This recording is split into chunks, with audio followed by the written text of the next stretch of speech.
Happy Palm Sunday, y'all.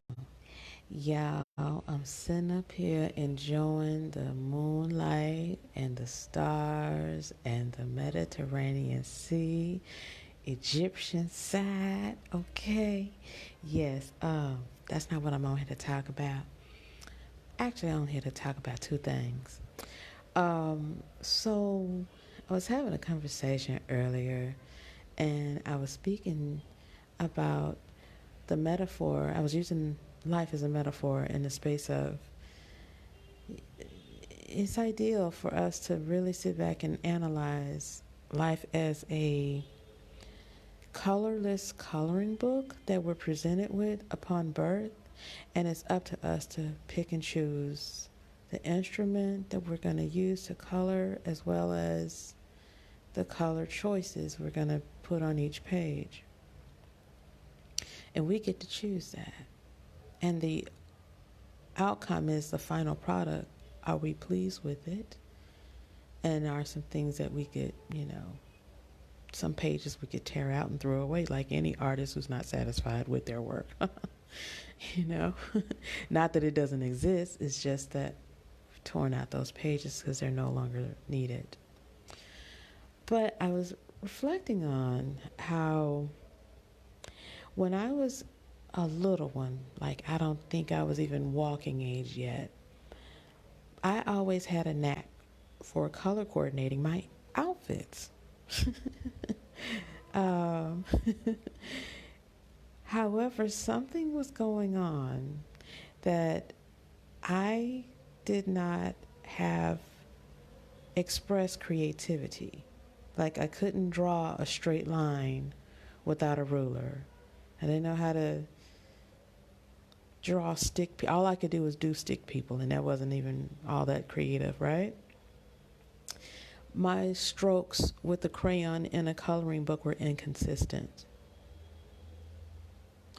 Then I got around a very good art teacher, one of my favorite. Next to my theater arts teacher in high school, this was my favorite art teacher. Her name was Wanda Boone in Sherwood Junior High School that I attended when I was in 8th grade in Memphis, Tennessee. One of the things that I liked about Miss Boone was her personality, her vibe. She just had a way about her that I just liked so much as a person. She's a woman that I would have liked to get to know as another human being, right? Outside of the dynamic of, education and, instruction. But she brought out of me the creativity and the artistry I didn't even know I had in me, abstractly. And what I mean is, by the time I got to her, again, I didn't know how to even draw a line straight without a ruler. And I had inconsistent color strokes, except for when it came to markers and painting, right? And I didn't like watercolor paint. I liked oil paint. But by the time Miss Boone was finished with teaching me, I was able to draw, the ruler paper, the ruled paper with the lines that go across it, and even 3-hole punches or whatever. I was able to draw that crumpled up, the lines, the definitions, the crumpled pieces, the shades, including the tattered parts of the outer ridges of the paper. I was able to draw all of that just by eye only. I was able to do quite a few other things, inclusive of drawing abstractly, like the artist Pollock. Well, I can't think of his first name, but I think his name was Pollock, the artist Pollock. I was able to draw like him when it comes to the abstractness of the way I do things. So I learned quite a few things because I couldn't color in lines. Also, there was another element. I wasn't good at coloring inside the lines of a coloring book, say for instance, when I was younger. But when I finished, one thing I took with me was that color coordination, saturation, vibrancy, creativeness, and then I didn't have to color within the lines. I can actually create my own.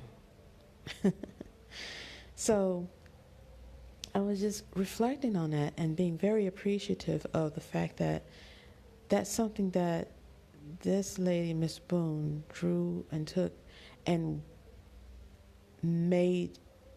It just was is just a phenomenal thing that to this day, over 30 something years later, I'm still just mesmerized and very grateful and thankful that we crossed paths and I was under her tutelage.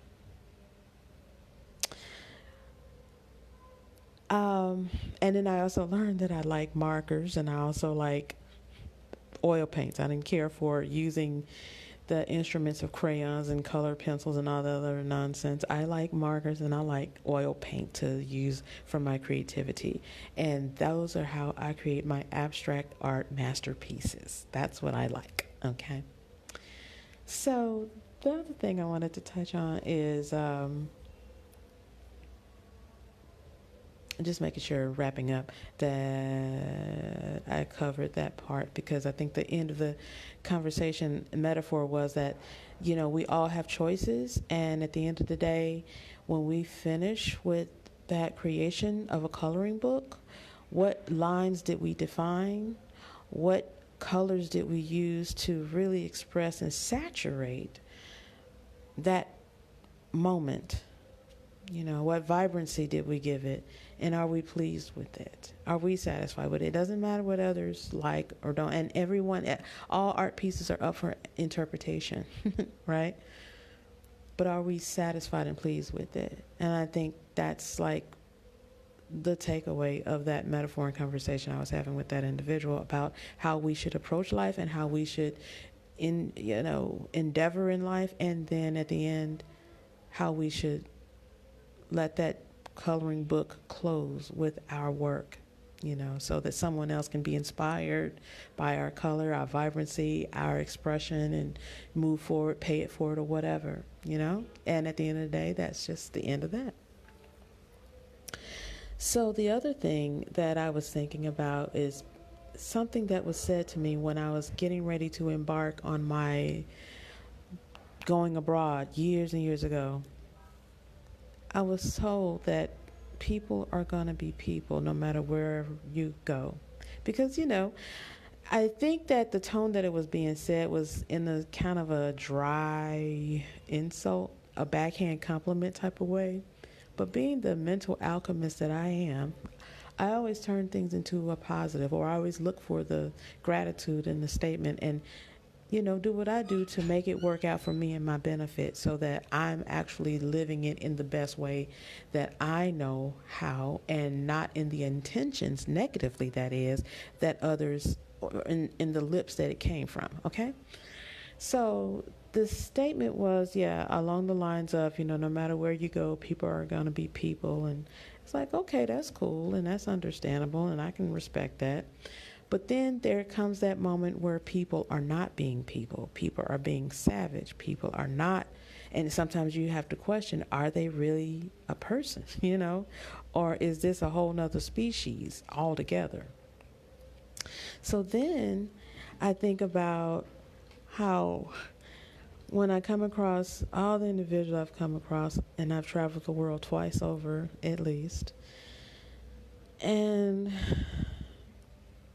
another statement was made when I was talking with another individual when I first arrived to Egypt here, and the statement was made, when people are in struggle or survival mode, they tend to do things that, are not they normally wouldn't do.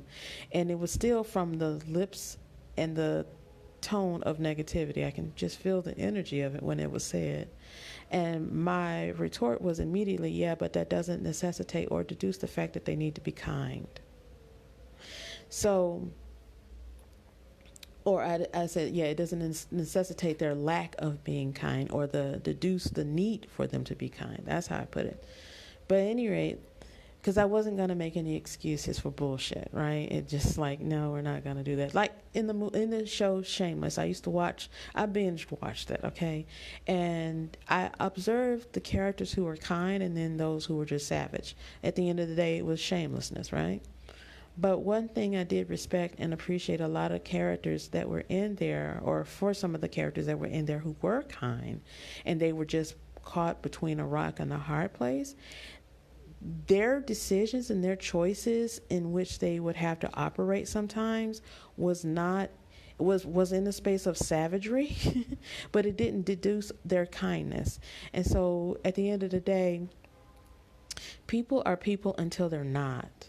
And then that's when you see their true nature and their savagery. And, you know, they don't reconcile their survival mode or their struggle mode with kindness. And there is a way that you can do that. That is something that is done. And I'm saying that because I'm a living proof of that. Okay.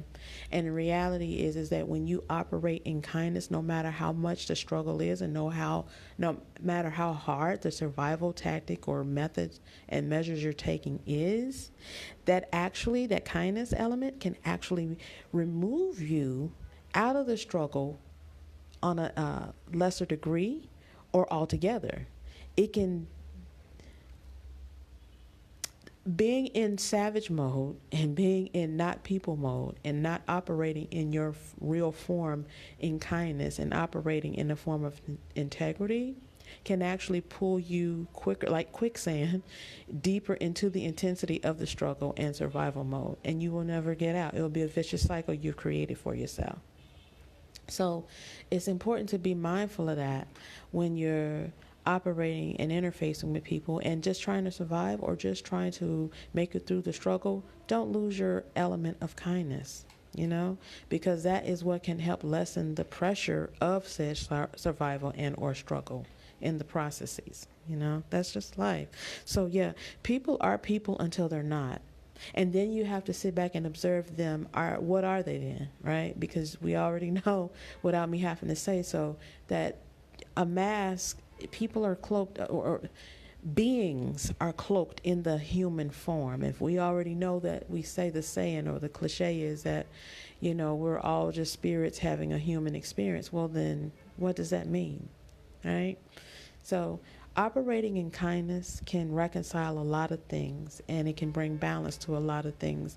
It's just up to you if you're going to master that for yourself and in this so-called thing we call life, this journey we call life, and expressing it in this colorless coloring book. And are you definitively creating those lines in a way that expresses you in a good, positive, colorful, vibrant, and kind light? Okay, that's all I got, y'all. I hope this wasn't a rambling ass word salad for y'all, but I just wanted to express that. Okay, y'all, stay delicious. Peace.